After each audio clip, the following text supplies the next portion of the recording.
Então, Mônica, para começar, onde você se colocaria no universo da música brasileira?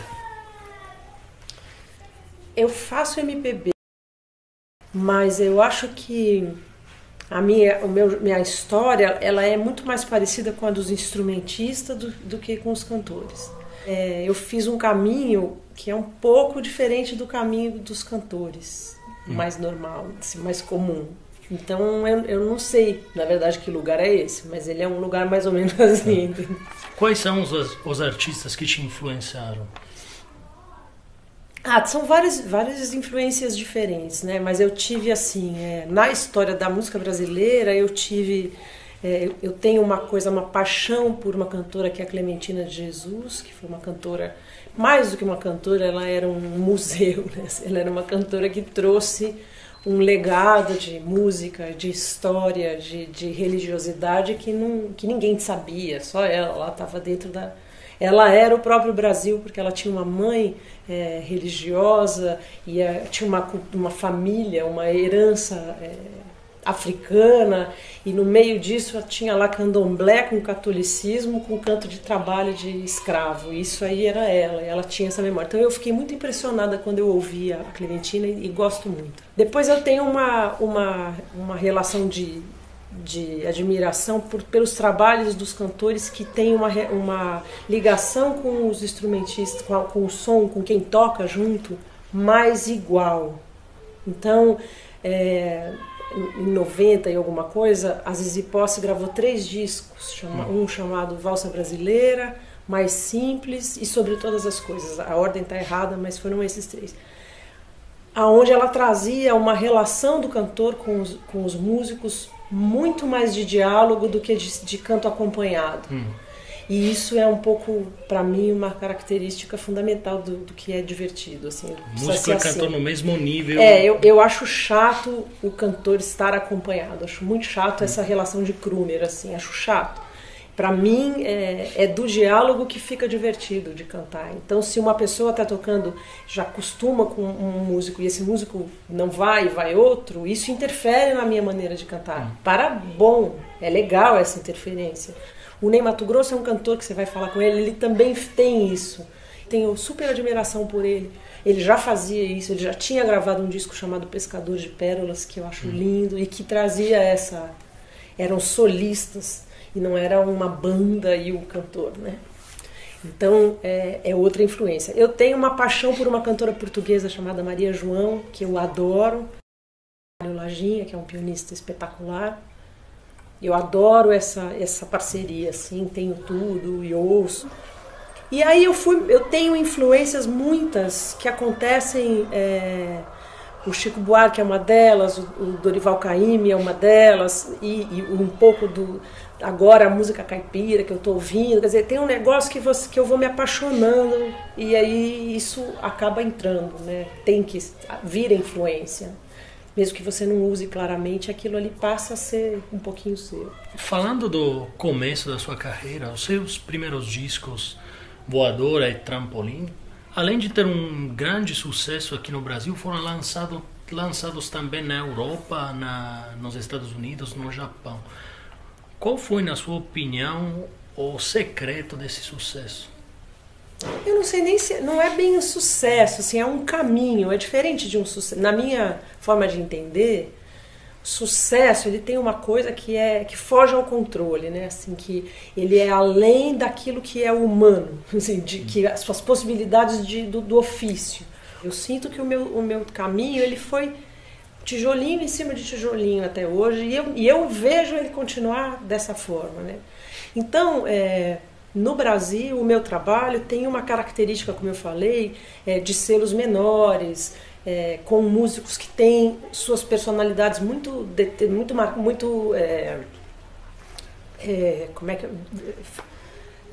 determinadas, assim, músicos que têm carreiras pessoais, né, na música, então tem muita personalidade e fizeram parcerias comigo desde o início. Meu primeiro disco é um disco com um grande violonista, que é o Paulo Bellinati. Ele já tinha uma carreira de um montão de anos e eu estava começando. Então, dali eu sempre fiz parceria com músicos que têm suas carreiras acontecendo ali. E os selos que eu participei sempre foram selos menores. Eu nunca entrei na indústria, que a gente chama indústria comercial. E existe um mercado para isso, tanto no Brasil quanto fora dele. Esse mercado, com essa crise da indústria fonográfica, ficou até mais claro, ficou até mais visível, porque antes era uma coisa como se você quisesse vir a ser outra coisa. E agora ficou meio claro que são quase coisas diferentes, são quase profissões diferentes. Falando sempre de discos, o seu último disco se chama Alma Lírica Brasileira. Por que você escolheu esse nome? Quando eu comecei a gravar, o primeiro disco que eu fiz, o primeiro disco foi o Afro Sambas, que era um projeto, né? E esse disco foi quase uma encomenda, assim, foi uma ideia aceita que a gente fez para uma gravadora, essa gravadora mudou de ideia, a gente acabou fazendo em outra gravadora e tal. Mas não era um disco em que eu escolhia as músicas, foi um disco em que eu aceitei um projeto, porque os Afro Sambas são aqueles que a gente gravou, não dá para tirar outras, né? São aqueles. O disco seguinte que eu gravei, que foi o Trampolim, foi a estreia disso, de escolher canções e tal. E aí eu comecei a escutar, algumas pessoas me disseram assim, o jeito que eu canto e o que eu escolho para cantar seria a alma lírica. E eu não sei qual era exatamente o sentido desse comentário, mas para mim isso ficou guardado, como uma coisa que eu escutei algumas vezes. Quando eu estava fazendo o trabalho anterior, que era Noites de Gala Samba na Rua, é um disco com o Pau Brasil, que é um quinteto, e que tem o Nelson Aires no piano e o Teco Cardoso no sax e nas flautas. É um disco só com músicas do Chico Buarque e tal, e a gente fez uma história grande, viajamos, teve patrocínio, fizemos uma turnê pelo Brasil legal e tal. Quando a gente estava no meio disso, apareceu um convite para fazer um show, mas numa formação menor. Então eu chamei o Teco e o Nelson, falei, vamos fazer um show de trio, mas era um show, não era um disco. Era só um show, a gente até pensava que os arranjos iam ser adaptação para trio do quinteto mais a voz que a gente vinha fazendo, que estava na mão. Só que aí a gente começou a ter outras ideias. Eu comecei a olhar para a nossa intimidade musical, né, convivência musical, e trouxe um repertório que tinha a ver com isso. Quando eu fiz esse show, com muitas coisas diferentes, épocas diferentes, autores diferentes, eu comecei de cara, assim, logo na primeira vez eu falei, nossa, mas isso aqui é muito legal, porque parece uma colcha de retalhos, mas tem uma unidade para mim, essa colcha. Não é gratuito, assim. Tem uma unidade que eu achei que era aquela, deve ser aquela, é o que para mim seria a alma lírica brasileira. Não é lírica no sentido de alma erudita brasileira, mas ela é lírica no sentido do lirismo, da poesia mesmo, né? Entre as suas parcerias aparece o nome do Chico Buarque com o álbum Carioca. Como foi essa experiência? No disco dele, eu lembrei do Bolani, agora você falou. Então, eu não conhecia o Chico. Daí eu um dia estava na minha casa, apareceu um telefonema da Biscoito Fino, que é a minha gravadora, e o Chico então estava gravando lá. Me convida falando, olha, Mônica, é o Pedro da Biscoito Fino, não sei o que, eu tô ligando porque o Chico quer te convidar para cantar no disco dele. Foi assim. Aí eu achei lindo, porque eu falei, putz, já fui, né? Já tô indo. E ele, pelo que eu entendi, assim, parece que o Chico já tinha ouvido algumas coisas, principalmente o filme do Vinícius que eu cantei, que o Renato também cantou. Ele ouviu ali, enfim, e daí ele me convidou. Foi bonito porque quando ele convidou, a ideia era que eu cantasse com ele uma música chamada Sempre, que é uma música original, inédita, que estava nesse disco. Aí eles me mandaram a música, eu estudei, cheguei lá, eu avisei, falei, olha, essa música tá num tom horrível para eu cantar. Eu praticamente não consigo fazer nada nesse tom. Ou é muito grave, ou é muito agudo, não tenho o que fazer nesse tom. Então é quase que um presente miado, né? Assim, vou cantar no disco do Chico, o quê? Não dá, não consigo. Aí o Luiz Cláudio falou, não, eu vou fazer um contracanto, tá. Aí eu falei, então tá. Quando eu cheguei lá, ele tinha feito uma melodia absurda, assim. O Chico tem esse negócio agora de pôr 2 acordes por compasso, então tem muita harmonia. E ele fez uma costura toda com milhões, não era uma coisa paralela, era difícil pra burro, assim. Aí eu olhei pra ele e falei assim, agora eu vou gravar? Tô a pé, né? Aí eu fiquei estudando, falei, então tá, me bota numa sala, vamos estudar isso aqui, que vergonha. Eu falei, meu Deus, vou passar um vexame, isso é difícil pra Dedé, muito difícil. Aí a gente ficou estudando, quando eu tava ali penando pra aprender, chegou o Chico, né?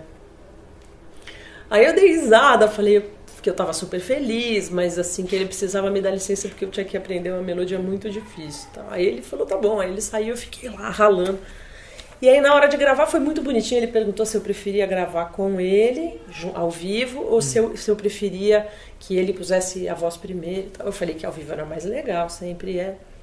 E a gente colocou. Aí eu ouvi lá mesmo, nós todos ouvimos, e aí eu falei pra ele assim, desculpa aí eu me intrometer, mas eu acho que essa minha voz, ela é um pouco... Ela esconde a música. Assim, é uma música inédita, ninguém nunca ouviu. Você está apresentando uma música nova e já vem essa outra melodia que dificulta, assim, muito. Então, imagina, é um sonho para mim estar aqui, mas eu não estou achando que está melhorando, sabe? Eu estou achando que está atrapalhando. Então, sei lá, assim, de repente você tira a minha voz a primeira vez, deixa o Chico canta sozinho a primeira vez e mostra a música, daí na volta eu vou, porque eu tô mais complicando do que... E depois falei, puta, como é que eu sou louca de ficar falando... Vai embora, né, minha canta. Mas eu achei que eu tinha que falar isso, porque... Aí passou uns meses, o Chico me telefonou e falou assim que eles tinham... Sabe aquele negócio que você falou? É verdade, a gente achou isso mesmo. E também apareceu uma ideia de fechar o disco com Imagina, que é uma música que eu fiz com o Tom. Você conhece? Eu falei, conheço muito. Ele falou, você quer... Vamos cantar Imagina então, ao invés do Sempre? Aí eu fiquei muito contente, porque... Primeiro porque eu conhecia muito Imagina, é para mim uma das músicas mais lindas. É com certeza um dos duetos mais lindos. É um dueto. Então não é uma coisa que ficava ali. Foi feita dessa maneira. Ela tem aquele negócio que vira, desvira e vira, desvira da lenda do arco-íris. A coisa mais linda. Então eu fiquei muito contente. Porque aí virou um presente só, 100% feliz. Assim, porque era uma música que eu já adorava, com o Chico, no disco do Chico. E que eu sentia que eu estava fazendo alguma coisa útil ali, assim, que não estava atrapalhando. Você mora aqui em São Paulo, a cidade da Garoa, assim. Agora especificamente. Agora tá assim. Como essa cidade influenciou o seu jeito de fazer música? Então eu sou bastante paulistana, assim. Meu jeito de ser é bastante daqui. E eu nunca me imaginei morando em outro lugar que não fosse São Paulo, assim. Recentemente comecei a pensar nessa possibilidade, mas é muito difícil, porque eu tenho esse jeito daqui. E o jeito daqui é um jeito que ele se valoriza pouco, como em comparação com o que acontece na Bahia, em Minas Gerais, no Rio de Janeiro, que tem uma coisa self, assim, né? São Paulo não tem muito isso em relação à música. O que tem aqui é uma antena parabólica muito ligada, assim. O fato de você não ter nada como sendo seu. Então você é daqui, mas aqui é uma coisa tão pulverizada que não está muito claro o que você é. Então beleza, você pode ser um montão de coisa também. Então para mim isso é muito claro, assim. Eu tenho um amor por ser brasileira, porque eu vejo daqui de São Paulo esse Brasil diverso, assim. E consigo achar que, para mim, ele é um pouquinho... Eu sou um pouquinho disso tudo. Eu não sou o Brasil do maracatu, nem o Brasil do choro, nem do samba, nem nada. Eu sou o Brasil de São Paulo, que é um pouquinho dessas coisas. Uma última pergunta, né? Falando da sua discografia, qual é, na sua opinião, o seu melhor trabalho? O trabalho que todo mundo teria que ter na própria vitrola? Dos meus, não. Dos meus? É? Putz. Ai. Uma pessoa escuta a sua voz, fala, nossa, quero comprar um disco dessa cantora. Qual que eu compro? De onde eu começo? Assim. Começa com qualquer um e vai comprando os outros na sequência. Desde o primeiro. Não, eu acho que Não, a gente tende a achar que o último é o que a gente faz melhor, né? Não sei se é o melhor disco, mas eu tenho uma coisa em relação ao Alma Lírica Brasileira que é assim, eu me sinto muito mais segura e ao mesmo tempo muito mais relaxada. Então, por exemplo, desde o início sempre fui uma pessoa muito rígida e nos Afro Sambas, que é um disco super bonito, tem arranjos lindos, o Belinati toca pra burro, eu canto corretamente, tudo, mas eu estava tão tensa assim que eu não queria errar, era a minha estreia. Então eu gostei de fazer, mas eu sofri fazendo. Então, assim, ao contrário, esse último disco, Alma Lírica, eu não sofri nada, eu me diverti o tempo inteiro. Então eu sinto assim que ele tem isso, para mim é perceptível que o meu jeito de cantar no Alma Lírica é um jeito de quem já fez uma certa trajetória e agora está se divertindo mais, entendeu? Então eu não sei, o meu julgamento não é um julgamento externo, não consigo olhar de fora e falar esse é mais ou menos. Eu consigo olhar de dentro e falar me divirto mais com esse do que eu tinha me divertido no outro. É meio isso. Muito obrigado. Obrigada a eu.